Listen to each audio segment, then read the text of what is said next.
Hello, adoptive moms. Mother's Day is right around the corner, and if you are anything like me, you have very complicated Mother's Days, do you not? Our children, they have so many hurts and so many conflicts going on inside their heads and their hearts. And so I want to come to you today and bring you 5 things that you can do to release those feelings from your child to start to make Mother's Day a day that you can look forward to and a day that truly honors all the hard work you've put in as a mom. Okay, for those of you that don't know me, my name is Brooke Fremouw. I am an adoptive mother to 11 beautiful children.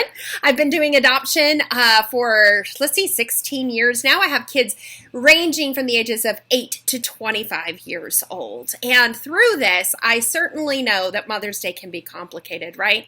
So what I do is I help other moms to exchange the chaos in their hearts and in their homes for the peace that they've longed for and for the health that they and their children deserve.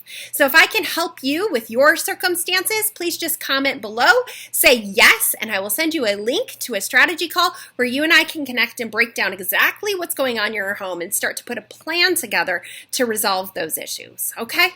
With that being said, let's dive into the content for today.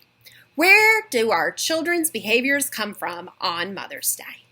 Grief, trauma, and conflict. That's the short answer, right? The reality is we've adopted, which means our children have at least 2 mom figures in their life, right? This is a day that is about honoring you. You're their mom. But the reality is that there was another person that once held that place in their life. And so your child may feel conflicted. Your child may feel like in honoring you is a betrayal to the love that they have for their birth mom.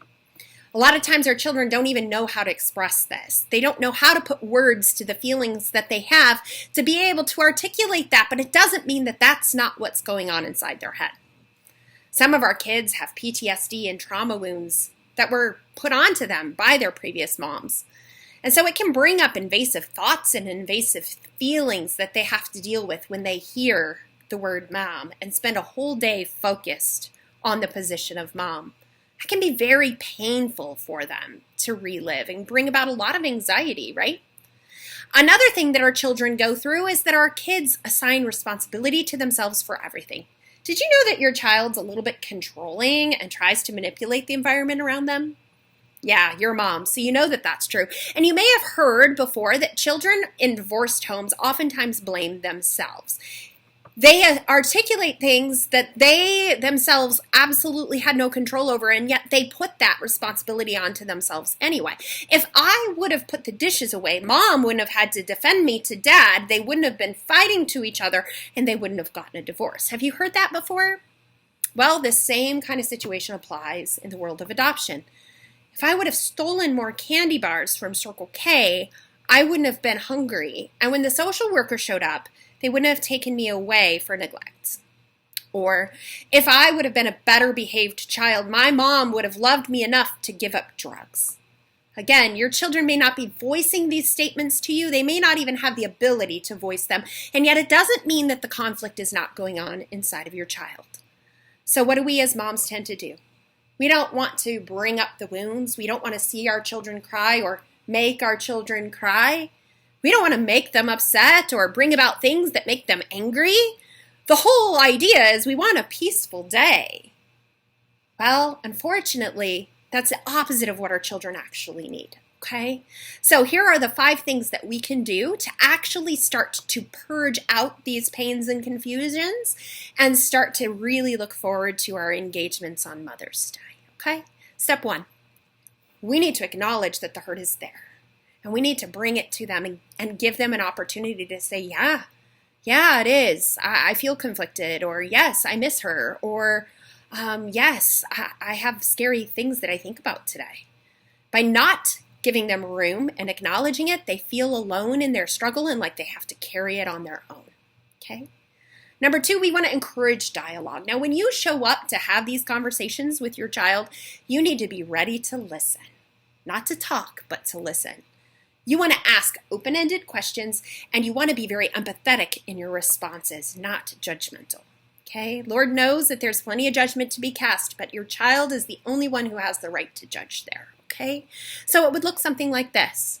Honey, I just wanted to know, are you feeling a little conflicted today because it's Mother's Day and maybe you have some feelings about your other mom?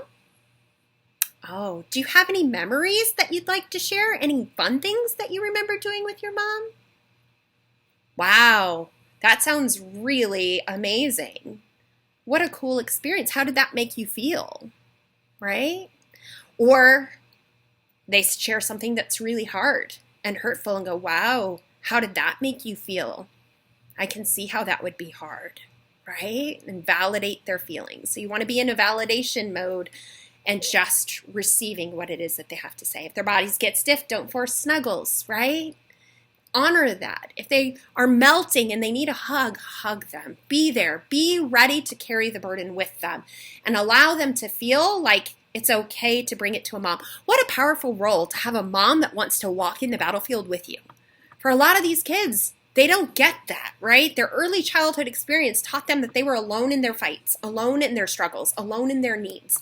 You get to break through that and allow them to know it's not a competition. They can still love their birth mom, even though birth mom had issues, and they can still love you, even though you have issues, right? So you can help them to realize that you are on their team. Okay, third thing, offer activities to honor mom. So this would be things like letting them write a letter to mom, a card to mom.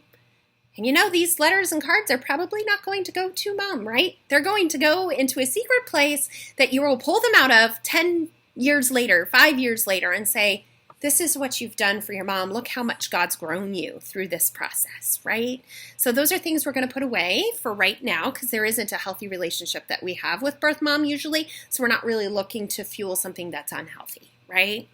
Another thing we could do is put a note to mom inside of a helium balloon and release it to her. That's a very therapeutic way of letting go of those feelings and needs, right?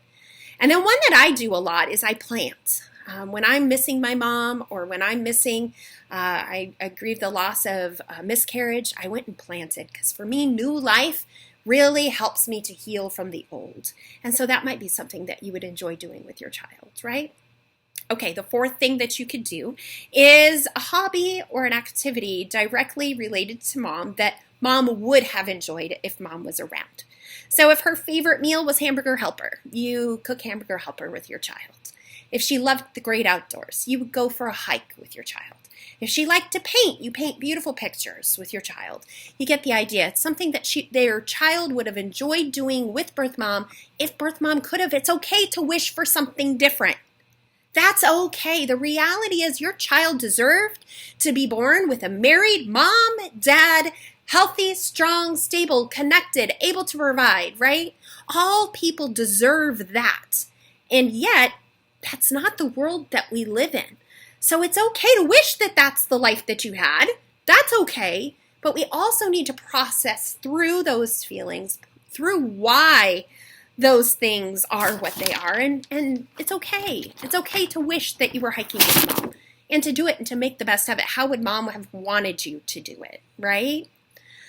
The last thing, the fifth thing, is to serve others in a similar situation. A lot of times our children feel alone. They go to school, they don't see other kids that are being raised by somebody other than their family, their biological mom and dad, or maybe they feel like they're just alone in their personal struggle. So this is a great chance for you to connect with another adoptive family that's going through similar situations. And maybe what you do is you bake cookies and you deliver that to that adoptive family and say, listen, you and your children are not alone. We're going through this together. We miss our moms together. We honor all of our moms together. Or for an older child, for them to be able to talk to another older child with parental permission and say, hey, you know, today is always hard for me. Like, I remember when, and I worry that my mom is, or I worry that my mom isn't, right? And they can relate to those things and say, you know what, you're not alone, and I'm here for you. And adoption isn't always easy, but it's also beautiful, right? The last thing I want to say before closing is that you moms are amazing. I work with moms who literally would throw themselves in front of a train to help their child. And I know that that's you. That's why you're watching this. That's why you took the time to even search it up, right? Happy Mother's Day. You are in a battlefield every single day for your family. And I know it. And I know that it's blood, sweat, and tears, right? And that you don't always get to have the gratitude and the appreciation that you really, really deserve. So from me to you, happy Mother's Day to you. And may these strategies help you, instead of dealing with the blow-ups and the withdrawals, to have that peaceful Mother's Day that you've always wanted from your beautiful family. All right, so let's recap that real quick. We've got grief, trauma, separation, guilt, conflict, all of those things going on, which lead to behaviors on Mother's Day that we don't want.